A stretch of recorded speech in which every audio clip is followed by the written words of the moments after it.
All right, we're back with Frankie. We are going to talk about the Eastern Canadian NHL teams and their plans ahead of the deadline. We will start with the Toronto Maple Leafs, who had a terrific Western Conference road trip heading into that Four Nations face-off break. They needed it, too. Yeah, they needed that. Need a little offense, needed everyone to feel good, right? Like, they weren't scoring goals. And so now that they're scoring goals again, presumably, it seems like they might need help at center. Do they need more help than that? We know, we've known for a long time what the Leafs need. They need a centerman and they need another defenseman. They probably need a defenseman that should be what Hakanpää was supposed to be for them, right? Like, you signed this guy for a reason.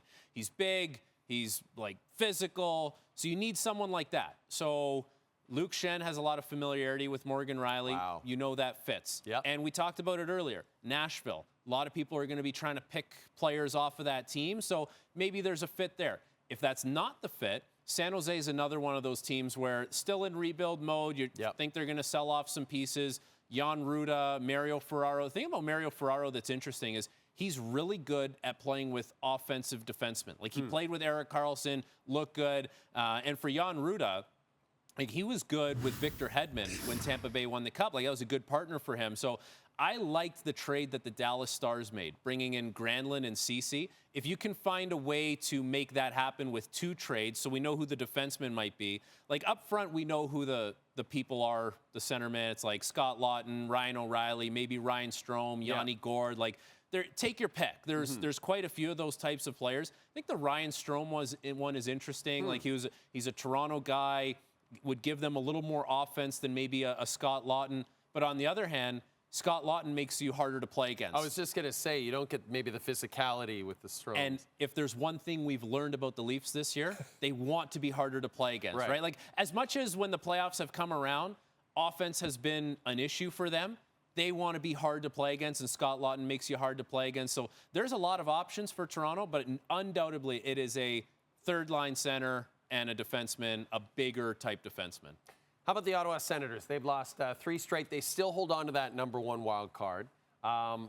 They haven't been with their number 1 goalie, Linus Ullmark, for quite a while, and yet they're kind of holding the fort here. Is there a player out there that you would love to see them acquire? They've brought in so many new players into this team, right? In the past year, it seems like maybe they could just let things settle down a little bit. Well, think about all the guys that they brought in. They all fit a certain type of mold. Yeah, they're somewhat speedy, but they're physical, they're edgy, they play with a little bit of snarl, right? Go through the list. Perron, Cousins, it's just that's been the MO of who they've tried to bring in. So I would double down on that. I would follow that a little bit more. Maybe Trent Frederick would be a guy like that in Boston, or Ryan Donato, who's got some offense, good shooting capability, scoring lower in the lineup, but plays with some jam. He's fought.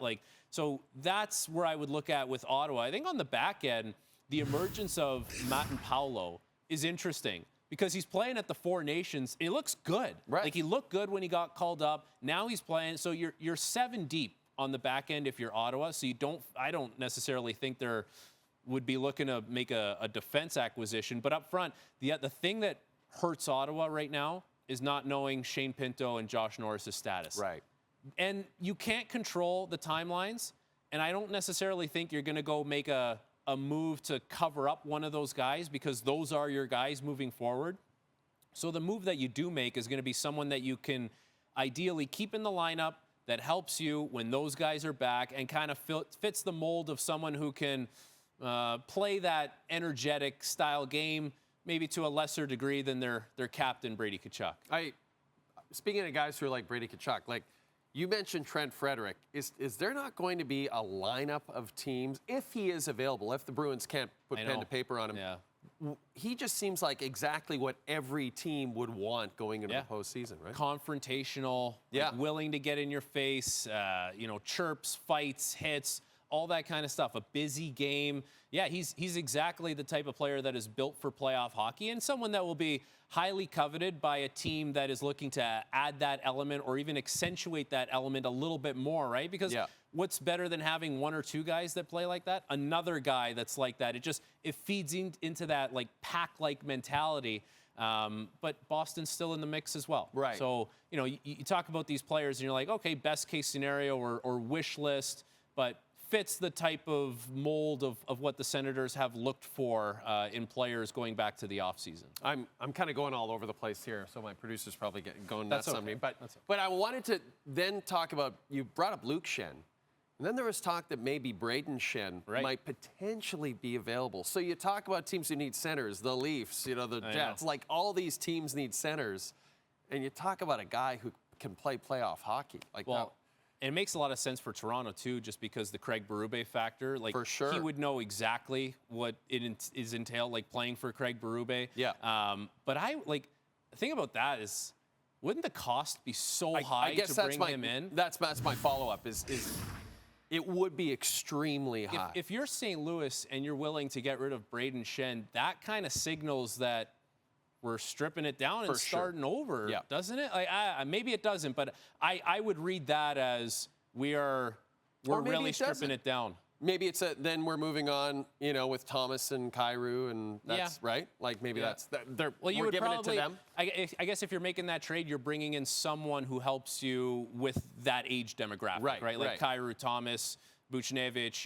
You're bringing in someone that. But that's the thing. It's a high acquisition cost. Someone has to have something that's going to help St. Louis in the near future, and so that's going to limit which teams can bring in Braden Schenn. Okay, let's talk about the Montreal Canadiens. 6 points back of a playoff spot as we chat now, and they've really fallen off the last couple of weeks. I mean, they were flirting with, is this a playoff team or is this a rebuild? It seems like it's a rebuild. So are they sellers at the deadline? They are sellers. They have to be, and it's crazy because January 21st, they were 5 games above 500. And even if they just played 500 hockey the rest of the way, you would have said, keep these guys, let's have them build this competitiveness, and we're going to scratch and claw for everything all season long. We may not make the playoffs, but we're going to play a lot of meaningful games, and our group will benefit from it. Yeah.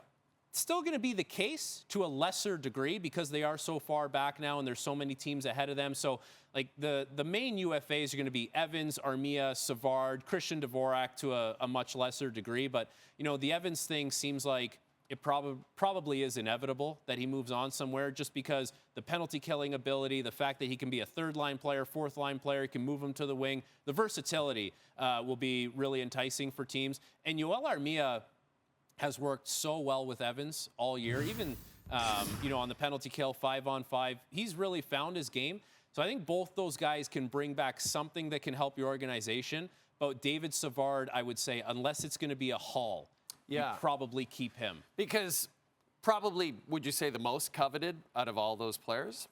Just because he's been a deadline acquisition before. I think I just don't know if teams are going to give you something that would make the juice worth the squeeze on giving him up. Because, with Evans, I think there's a third-line center market that we kind of know exactly what that is. And, a team will meet that. With Yoel Armia, big body, plays lower in the lineup, gives you some scoring touch, penalty killer. We know what that is, whether it's a prospect or a pick. That's probably what it's going to end up being. Yeah. With Savard, he means so much to the Canadiens, and if you move on from him for just a pick, how are those young defensemen benefiting anymore without him? He's such a big part of kind of the mentorship there, the dressing room there. So I don't necessarily think bringing in a pick for David Savard helps your organization.